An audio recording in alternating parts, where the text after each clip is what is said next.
They laughed. Not strangers, not acquaintances. My own parents. My mother covered her mouth like it was an inside joke she didn't want to ruin. My father just shook his head, the corners of his mouth twitching in mock pity. And then $10, he whispered it just loud enough for the whole conference room to hear. I sat there frozen. A room full of tailored suits and silk blouses, the scent of cologne and competition thick in the air. My face burned. My hands trembled under the mahogany table. The lawyer had just read my name. No pause. No explanation. To Dana Harper, $10. That was it? No sentimental artifact. No family heirloom. Just $10. I wasn't even surprised by the silence that followed, just by the smirks. The way my cousin leaned back with a knowing grin, the way Lucas, my older brother, didn't look at me at all, just tapped his phone, bored. And then Mr. Whitaker, our family's attorney for 3 decades, cleared his throat.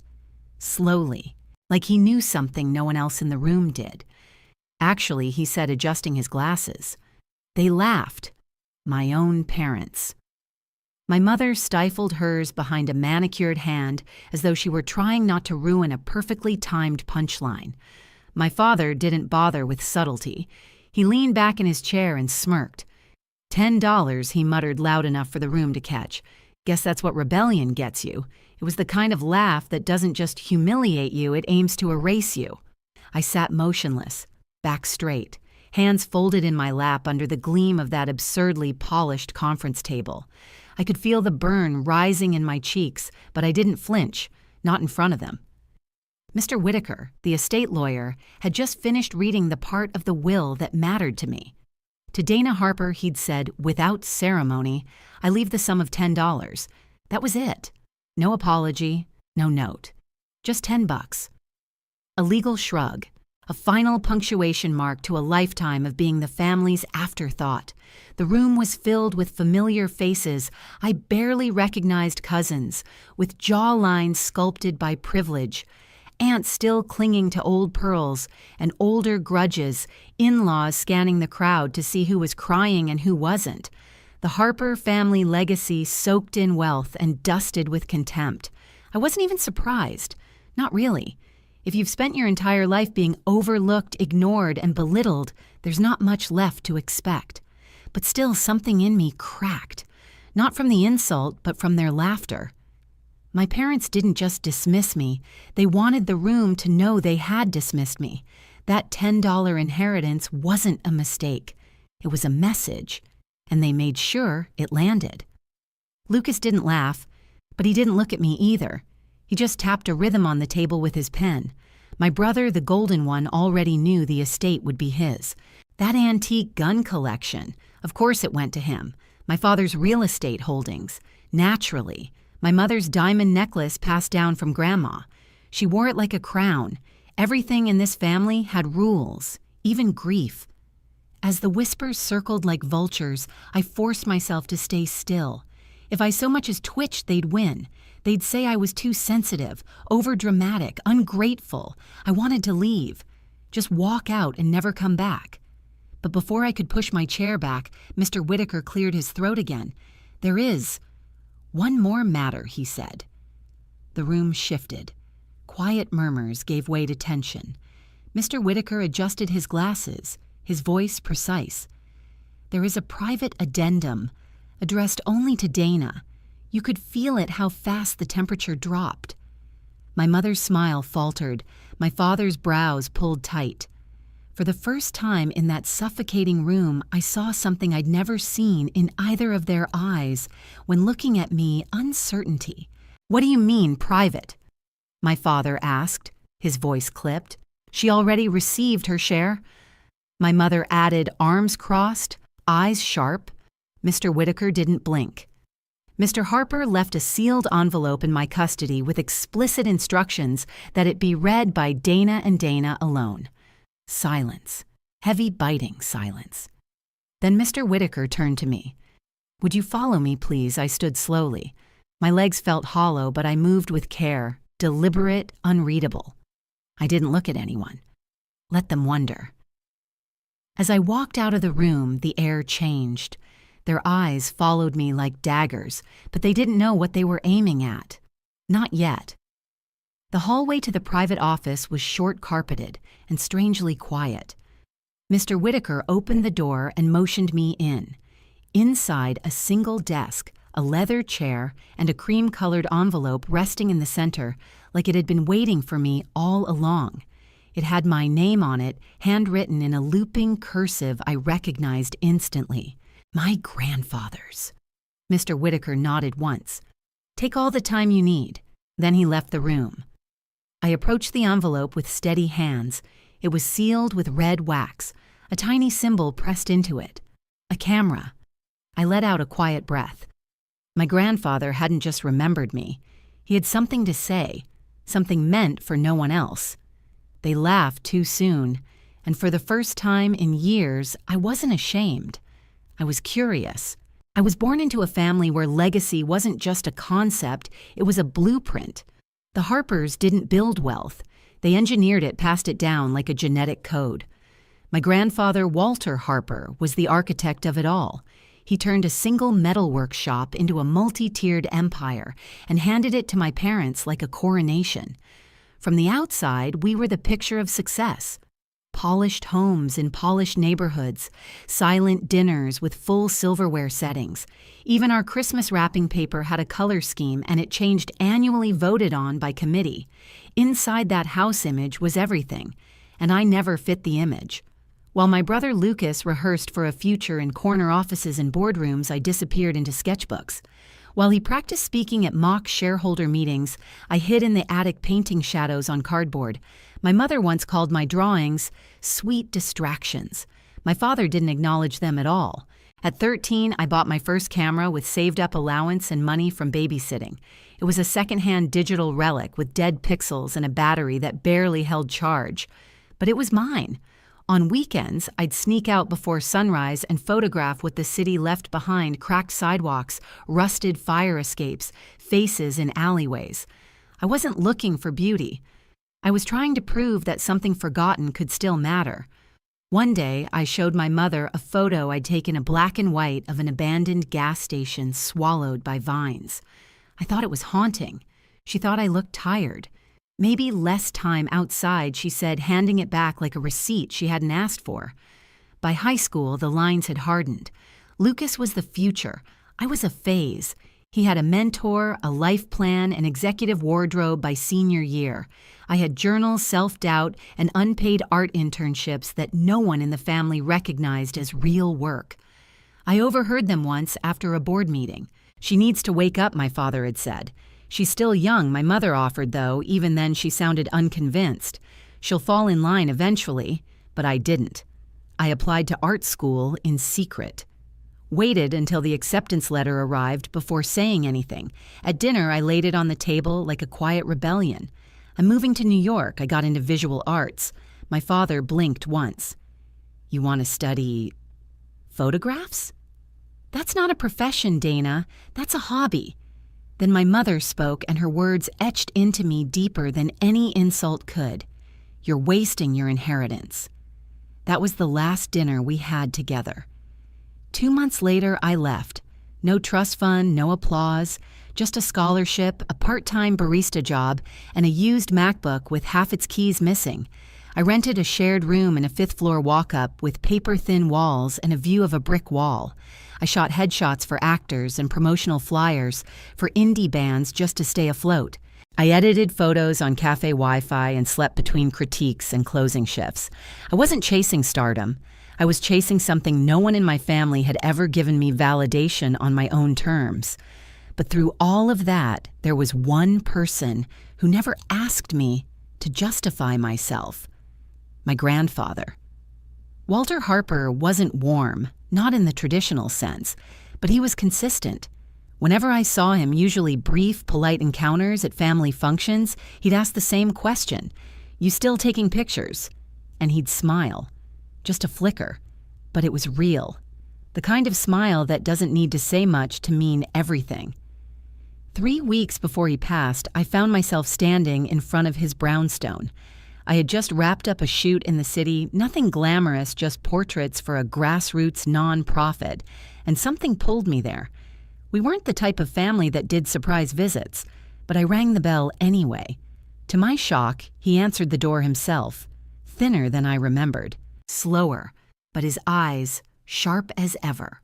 "Well," he said with a smirk, "a Harper who actually knocks." He didn't ask why I was there. He didn't have to. His home smelled like cedar and old ink.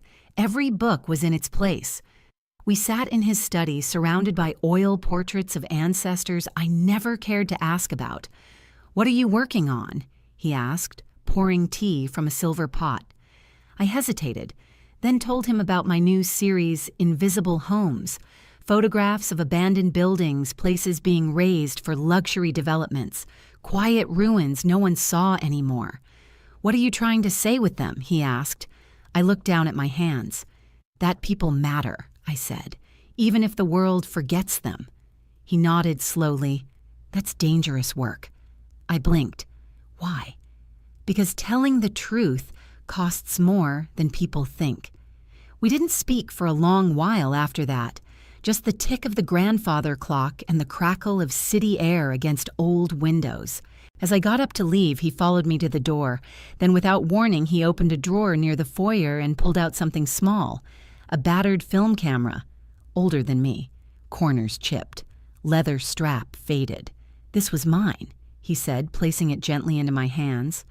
"Before I built the company, I carried this everywhere." I stared at him, stunned. "I didn't know you took photos." He didn't answer right away, just looked out the window. "I stopped," he said. "Some dreams don't survive the weight of inheritance." Then he looked at me, really looked. "Don't let them take your eye, Dana. That's your gift, and your rebellion." That was the last thing he ever said to me. I didn't know what he meant by them. I thought he was warning me about the business. I didn't realize until the envelope showed up at that will reading that he was warning me about the family. The law office looked like it belonged in a magazine, floor-to-ceiling, glass-imported marble floors, and light fixtures designed to whisper power. Midtown's coldest architecture was always the backdrop for Harper business. Even our grief had to show up in pressed suits and polished shoes. I wore my best black dress, the one I rotated between gallery openings and funerals. I'd even straightened my hair, a final concession to decorum. I knew what my mother would say if I didn't unpolished. That was her favorite word for me.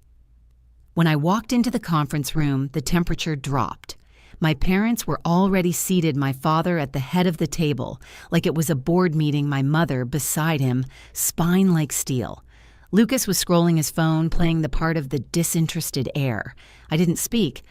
I simply nodded and sat at the far end where they wouldn't have to pretend to acknowledge me.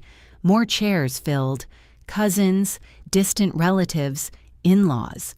The usual scavengers who only showed up when property and portfolios were being divided. The scent of cologne, leather, and entitlement saturated the air. I counted 3 Rolexes before Mr. Whitaker even walked in. At precisely 10 a.m., he entered carrying a folder so thick it looked like it might contain the entire Harper family history. He didn't smile. He never did. Mr. Whitaker was the kind of man who treated estate law like sacred scripture. "Thank you all for coming," he said, taking his seat. "We're here to execute the last will and testament of Walter H. Harper." He began with the expected. Aunt Lydia got the Vermont house. Naturally, she cried the loudest at the memorial. A string of cousins received stock distributions. One of them fist-bumped another under the table. Lucas predictably inherited our grandfather's antique gun collection. The irony wasn't lost on me. He'd never even handled a firearm. My mother received a necklace my grandmother's set in vintage platinum and perfectly suited to the woman who spent her life performing legacy. My father got a bundle of real estate holdings and a sealed, handwritten letter. His expression didn't change, but he gripped the envelope like it owed him something. And then silence. Whitaker looked at me. "To Dana Harper," he said. A pause. "Walter leaves the sum of $10. The room didn't erupt, it curdled. First the silence, then the scoffs, and finally the laughter. Quiet at first, then louder. Lucas let out a quiet chuckle. A cousin leaned in and muttered, "Guess photography doesn't pay?" My mother laughed. My father shook his head. I sat perfectly still. Not from shock, but discipline. If I gave them a reaction, they'd take it as confirmation that I was small, that I cared more about their perception than my own footing. I didn't blink. I didn't smile. I said one word, understood. But inside, something hollowed. It wasn't the money. I never expected any. It was the message, the optics, the cruelty of making a spectacle out of my exclusion. That's what stung the laughter. The confirmation that to them I had always been a footnote. I nearly stood up to leave. But then Mr. Whitaker cleared his throat. "There is one more item," he said. The room snapped silent. The change was immediate, like someone had drawn a line across the floor. Whitaker turned to me this time with the slightest shift in tone. "There is a private addendum," he said carefully, "meant only for Dana." The silence this time was thunderous. "What do you mean, private?" my father demanded. "She already got what she was due," my mother said coldly. Whitaker remained still. "Mr. Harper left a sealed envelope in my custody, along with specific instructions. It is to be delivered to Dana in private and no one else." The shift was visible. My mother's jaw clenched. My father narrowed his eyes. Lucas frowned, confused, not suspicious, just unprepared. I rose slowly. Didn't speak. Didn't look at anyone. My heels clicked against the marble as I followed Whitaker down a narrow hallway. It was the first time in that building I felt taller than the room. The adjoining office was cool and still. A single desk, a closed door, a cream envelope resting like a relic. My name written in soft cursive across the front. I didn't need to see the signature. I knew. Mr. Whitaker gestured to the envelope. "For you," he said, then paused. "I haven't read it, per his request. Take your time." He closed the door behind him.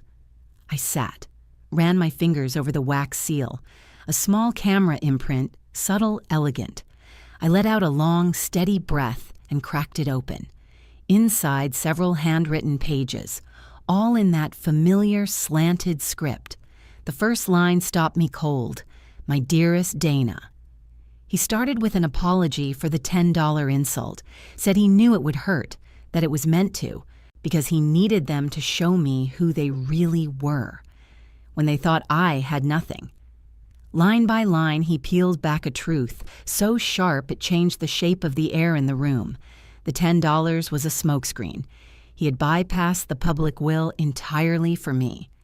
The Harper Creative Trust, a philanthropic holding company quietly gathering assets for over a decade, was now under my control. Not Lucas's, not the board's, mine. Alongside it, a private gallery, a penthouse studio, a full executive infrastructure already in place. I was the sole beneficiary. Then came the sentence that stayed burned into my spine. They laughed. Dana, but they laughed too soon. I read the letter 3 times. The pages didn't change. The ink didn't disappear. But part of me still didn't believe it. Everything I had been denied in public reputation legacy value had been handed to me in private. Not as an apology, not as compensation, as intention. My grandfather hadn't just left me money. He'd built an entirely separate future behind closed doors, crafted for me in secret, while everyone else played by the rules of the Harper game. Attached to the letter were notarized documents, ownership transfers, and financial summaries. But that wasn't what stunned me. It was the clarity. He didn't ask me to become something I wasn't. He didn't hand me a title and expect me to perform it. He left me what he called a foundation, not a fortress. The Harper Creative Trust wasn't just valuable, it was vision, a living, breathing entity built to support original, unfiltered creativity, the polar opposite of everything the Harper boardroom worshipped, and it was mine. There were no strings, just one request: use your eye, not theirs. I placed the letter down and saw tucked beneath it a small black box, inside a single brass key on a worn leather cord, and beneath the key, a handwritten note. Beacon Street, top floor, your studio. your real inheritance. It took me a few moments to breathe. When I finally stood and opened the door, I was met with the waiting room's sterile quiet.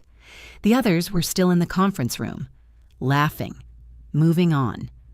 Unaware that everything had already changed, I walked past them without a word. Lucas caught my eye. "Everything okay?" he asked, not with concern, just curiosity. "Just needed a moment," I replied. Then I left. I didn't respond to the texts that followed. The passive-aggressive message from my mother, the winking emoji from Lucas captioned with a Forbes article about earning your seat at the table. Let them assume. While they gossiped, I met with Mr. Whitaker privately. We began executing the transfer quietly, methodically. No press, no announcements, just silent redirection. Then I visited Beacon Street. The penthouse was unlike anything I'd imagined. It wasn't opulent, it was intentional. Hardwood floors, matte black fixtures, floor-to-ceiling windows that filtered golden hour light like a lens. In the center of the room stood a long steel table. Atop it, a leather-bound folder labeled Archive. Inside were my photographs, from gallery shows, student exhibits, even random shoots I thought no one cared about. Frame tag dated. Some I had sold for pennies just to afford groceries. Others I assumed were lost forever. He had bought them, all of them, under aliases, collected, protected, preserved. I ran my fingers over each frame in silence. I couldn't cry, not because I didn't feel it, but because it demanded something deeper than tears. He hadn't judged me. He had witnessed me. And now I stood in the space he built, not for the perfect air, but for the right one. A brass plaque near the entrance read, Harper Light Studio. It was his dream resurrected in my hands. I didn't sleep that night. I stood at the window with the city pulsing below, that key still hanging around my neck. I thought of every critique, every time I was told my art was a hobby, every polite dismissal, every cruel laugh. This wasn't revenge. This was restoration. Over the next few weeks, I worked, strategized, built quietly. No announcements, no family dinners, no public parades. I didn't need to tell them, not yet. Let them laugh a little longer. The real move hadn't even started. 6 weeks later, the invitations went out. Minimalist, embossed, stark white envelopes sealed in wax, no frills, no family crest, just a single line in silver print. Harper Light Studio presents The Inheritance of Vision, a debut gallery event. One night only, invitation only. To the outside world, it was a new gallery's first show. To me, it was the culmination of everything they said I wasn't capable of. And to my family, it was bait, perfectly sharpened. Lucas RSVP'd immediately. Of course he did. He couldn't resist a photo op. My mother sent a cryptic, "We'll see," which meant yes. My father didn't respond, but I heard through Lucas that they'd planned to attend. Curiosity, ego control. It didn't matter. Opening night arrived. The gallery glowed. Floor-to-ceiling prints lined the walls. Not just my best work, my whole journey. Early raw experiments, gritty street portraits, evocative shots of shadows slipping through broken spaces, all curated with precision. The story wasn't just in the images, it was in the sequence. Every piece said the same thing: I was never invisible. You just weren't looking. The final room was different, darker, lit with intention. In the center, a single display on a raised plinth encased in glass. A crisp $10 check framed like a priceless artifact. Next to it, a silver placard, gifted to Dana Harper at the reading of Walter H. Harper's will. Estimated value priceless. Sometimes the smallest inheritance is the greatest test. I didn't need to explain it. The check had become art, and art told the truth better than any speech. At precisely 7:42 p.m., they arrived. Lucas first smiling, already working the room. My mother followed, wrapped in pearls, and the same practiced graciousness she wore to fundraisers. My father walked behind them, surveying the space like he was appraising it. They didn't recognize the space, and they certainly didn't expect the crowd. Critics, donors, journalists, curators. The Harper name was still powerful, but tonight it wasn't theirs. Lucas reached me first. His eyes scanned the walls. "This is all you?" he asked, confusion creeping in. I nodded once. "Every shot." He blinked. "Since when do you run this place?" "Since always," I said. My mother approached. "Dana." She said, that clipped smile frozen on her lips. "This is quite ambitious. Did someone sponsor this?" "No sponsors," I replied calmly. "Just one believer." My father didn't speak. He was busy trying to spot the weak seams, the cracks in the illusion. He didn't find any. Before they could press further, Mr. Whitaker appeared beside me, dressed impeccably, holding a champagne flute. Calm. "Shall we?" he asked. I nodded. We stepped onto a small platform at the edge of the room. The lights dimmed slightly. Cameras turned. Conversation softened. "Ladies and gentlemen, Mr.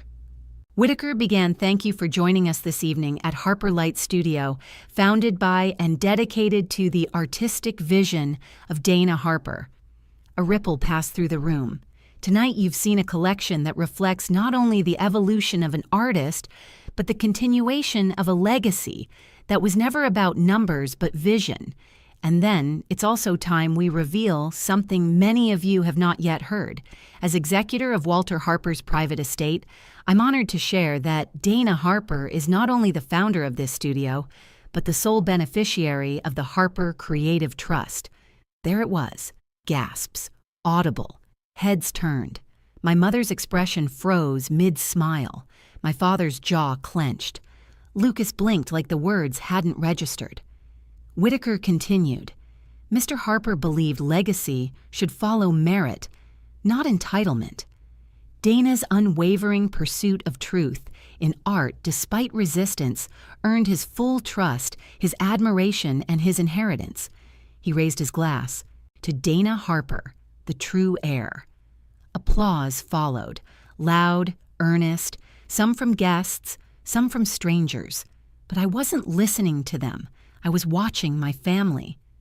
My mother's lips parted, but no words came. My father took half a step forward, then stopped like the floor had shifted beneath him. Lucas just stared. I stepped down and walked toward them slowly. Not triumphant, controlled. "Why didn't you tell us?" my mother whispered. "Because you never asked," I replied. "You never asked what I was building. You only asked why I wasn't like you. We're still your family," she said, grasping. "And yet you laughed when I was humiliated," I said softly. "That check. You thought it measured my worth." This, I gestured to the gallery, this was the real measure. My father's voice cut in. This was some kind of setup. "No," I said. "It was a mirror. You just didn't like what it showed." They didn't answer. Because what was left to say, I left them there staring at a world they'd never tried to understand. I returned to the crowd, to people who saw me not as a black sheep, but as a creator, a force. And for the first time, I didn't feel like I had claimed something. I felt like I had always owned it. I didn't go home that night. I stayed at the penthouse, my penthouse on Beacon Street. The gallery had emptied hours earlier. The champagne had gone flat. The buzz faded into the quiet hum of the city. I stood barefoot in the center of the studio, surrounded by my work, the remnants of the night's applause still echoing in my bones. On the desk, the $10 check sat beside a framed photo of my grandfather. He was staring out the window of a train light falling across the lines of his face. I'd taken it years ago, back when I was invisible to everyone but him. It wasn't just a photograph anymore.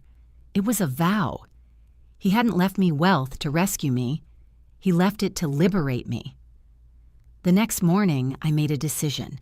The Harper Light Studio wouldn't just be a monument to my survival, it would be a launch pad. I finalized the plan that had started forming the moment I saw the archive. We converted the lower floors into live workspaces for young artists, those who, like me, had been dismissed, overlooked, or told their vision wasn't viable. We brought in equipment, set up darkrooms, podcast studios, critique walls. No formal applications, just portfolios. Hunger, grit. The first residency opened with 6 artists. They arrived shy, uncertain, the way I had once been. But when they stepped into those rooms, their backs straightened. They saw something no one had ever shown them belief. I established a grant program through the Harper Creative Trust, quietly, efficiently. We funded underserved visual storytellers focusing on artists of color, queer artists, those who couldn't afford a path through the old gates. At the first board meeting, I wore black jeans, ankle boots, and a simple white t-shirt. The other trustees blinked. One asked if I'd gotten the dress code wrong. I opened my presentation. A 3-year plan balancing philanthropy and sustainable growth, a portfolio with better ROI projections than any legacy project still clinging to the Harper name. By the time I finished, no one mentioned my outfit again. I didn't return my parents' calls, not out of spite, just clarity. Some relationships are roots, others are weights, and some legacies are loud, but the ones that matter are lived. Months passed. The studio flourished. Exhibits rotated monthly. Artists in residence published books, sold out shows, created platforms that reached far beyond what I had ever imagined for myself at their age. Lucas never came back. My mother didn't reach out. My father remained silent. And that was fine. I wasn't building for them. I was building in spite of them. One afternoon, a soft knock came at my office door. A girl, maybe 19, stood there, nervous, hopeful. Her hands gripped an old Nikon like it was a lifeline. "Do you ever worry," she asked, "that people will only see your money and not your work?" I smiled. "All the time," I said, "but it only matters if I believe them. Lead with your eye. The rest follows." She nodded slowly, filed it away. I recognized the look. I had carried it once too. On the 1-year anniversary of my grandfather's passing, Mr. Whitaker delivered one last letter. It was short, no ceremony, just a folded note still written in his hand. "Wealth is not what you hold. It's what you build. You were always the legacy I believed in, Dana. You just had to believe it too." That night I unlocked the gallery after hours. I lit a single candle beneath the framed $10 check. A few strangers wandered in, tourists, students, late-night stumblers. They stood quietly in front of the check, reading the plaque, whispering theories, asking each other what the story behind it might be. They didn't know the whole truth. They didn't need to. My legacy didn't need validation. It was framed in light and silence, in vision and defiance. It didn't need to be explained. It just needed to be lived. Have you ever been underestimated by the people who should have supported you? Drop your story in the comments. And if you believe legacy is something you define, not inherit, like subscribe, and stay tuned for more.